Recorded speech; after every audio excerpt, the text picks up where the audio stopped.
नागरिकांच्या मनामनातील आवाज, नाशिक आवाज.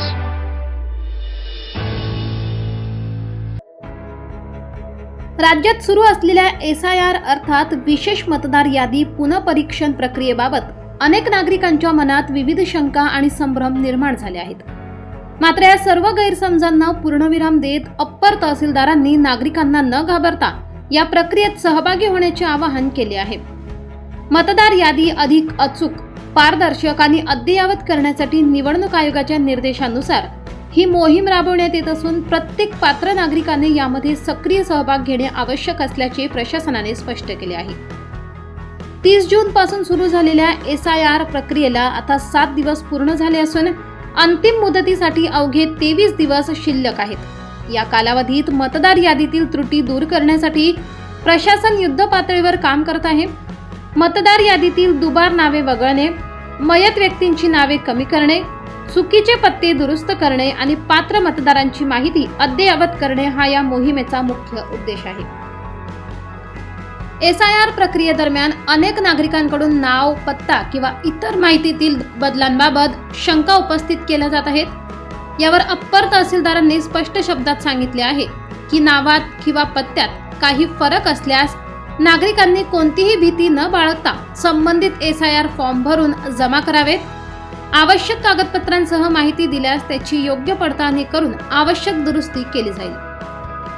फोटो काढणे, फॉर्म भरणे किंवा तांत्रिक प्रक्रियेत अडचणी येत असल्यास संबंधित बूथ लेव्हल अधिकारी म्हणजेच BLO यांच्याशी संपर्क साधण्याचे आवाहनही प्रशासनाने केले आहे. विशेष म्हणजे BLO प्रत्येक नागरिकाच्या घरी भेट देऊन माहिती संकलित करत आहेत. त्यामुळे त्यांना योग्य माहिती देऊन पूर्ण सहकार्य करण्याचे आवाहन करण्यात आले आहे.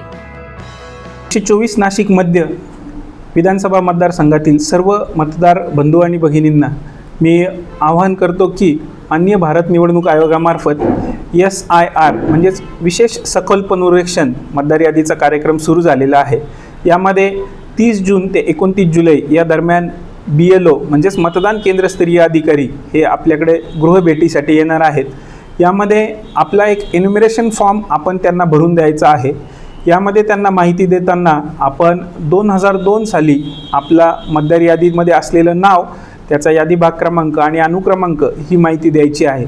जर आपला नाव 2002च्या यादीत नसेल तर आपले आई वडील किंवा वडिलांचे आई वडील म्हणजे आजी आजोबा यांचं नाव 2002 साली मतदार यादीमध्ये जिथं होतं त्या भागाची माहिती त्यांना द्यायची आहे. यासोबतच आपली जन्मतारीख, आपला मोबाईल क्रमांक, आपल्या वडिलांचं पूर्ण नाव, आईचं पूर्ण नाव, पती किंवा पत्नीचं नाव अशा प्रकारची माहिती ते विचारतील ती माहिती द्यायची आहे. यासोबतच त्यांना उपलब्ध असल्यास आपल्याकडील 2 पासपोर्ट साईजचे फोटो देखील त्यांना द्यायचे आहेत, जेणेकरून ही माहिती मिळाल्यानंतर मतदार यादीमध्ये ते अपडेट करू शकतील आणि त्या 2 फॉर्मपैकी एक फॉर्म ही आपल्याकडे पोच म्हणून घ्यायचा आहे. हा कार्यक्रम जो आहे हा मतदार यादीच्या शुद्धीकरणासाठी अतिशय महत्त्वाचा असून आपल्या नावातील त्रुटी, पत्त्यामधील त्रुटी किंवा दुबार झालेली नावं, मयत व्यक्तींची नावं कमी करणं या दृष्टीने अतिशय महत्त्वाचं आहे.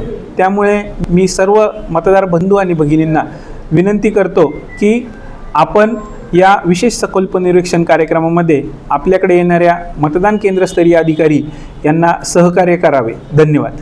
जर ॲपवर आपण फोटो घेण्याची सुविधा आयोगाने उपलब्ध करून दिलेली आहे. ॲपवर फोटो घेताना ही जी आपण माहिती सांगितली की व्हाईट बॅकग्राऊंड असलं पाहिजे आणि दोन्ही कान दिसले पाहिजे, हे ते असल्याशिवाय फोटो हा कॅप्चर केला जात नाही. ही माहिती देखील बरोबर आहे.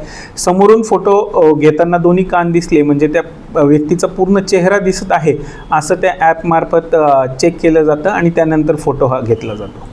नावामध्ये जर तफावत असेल तर तो फॉर्म जो आहे तो ॲक्सेप्ट केला जाईल, त्याचं डिजिटायझेशन देखील होईल. परंतु 2002 आणि आत्ताच्या यादीतल्या नावामध्ये जर तफावत असेल तर ती विसंगती गृहीत धरली जाईल आणि ती विसंगती दूर करण्यासाठी कदाचित त्या मतदाराला सुनावणीसाठी आवश्यक ती कागदपत्र घेऊन उपस्थित राहावं लागेल. जे कागदपत्र घेऊन यायचे आहेत त्या आपल्या एन्युमरेशन फॉर्म जो आहे त्याच्या मागच्या बाजूला त्या कागदपत्रांची यादी देखील नमूद केलेली आहे. नावात 2002 आणि आत्ताच्या नावामध्ये जरी तफावत असेल तर 2002ची माहिती न भरता फक्त आत्ताची जी माहिती आहे म्हणजे जो खालचा कॉलम आहे मतदाराची जन्मतारीखपासून तर त्याचा मोबाईल नंबर आणि त्याचे आई वडील आणि पती पत्नीचं नाव एवढी माहिती भरून BLO यांनी ती माहिती भरून तो फॉर्म भरून घ्यावा आणि त्याप्रमाणे डिजिटाईज करावं. नियोजन तारखा काय काय ते तारखा आता 30 जूनपासून ते 29 जुलैपर्यंत ह्या गृहभेटीचा कार्यक्रम आहे. यानंतर 5 ऑगस्ट रोजी ही आपली प्रारूप मतदार यादी प्रसिद्ध होईल. प्रारूप मतदार यादी प्रसिद्ध झाल्यानंतर त्यावरती दावे आणि हरकतीचा कालावधी असणार आहे आणि सुनावणी देखील घेण्यात येईल. तो कालावधी हा 3 ऑक्टोबरपर्यंतचा असणार आहे आणि अंतिम मतदार यादी ही 7 ऑक्टोबर रोजी प्रसिद्ध करण्यात येईल. प्रशासनाने नागरिकांना विशेष आवाहन करत सांगितले आहे की या मोहिमेची अंतिम मुदत 29 जुलै असून त्यानंतर उशिरा आलेल्या अर्जांवर नियमानुसार कार्यवाही होईल. त्यामुळे शेवटच्या क्षणाची वाट न पाहता सर्वांनी वेळेत फॉर्म भरून लोकशाही प्रक्रियेला अधिक सक्षम करण्यासाठी आपले योगदान द्यावे. नाशिक आवाजसाठी प्रतिनिधी तबरेज शेख, नाशिक.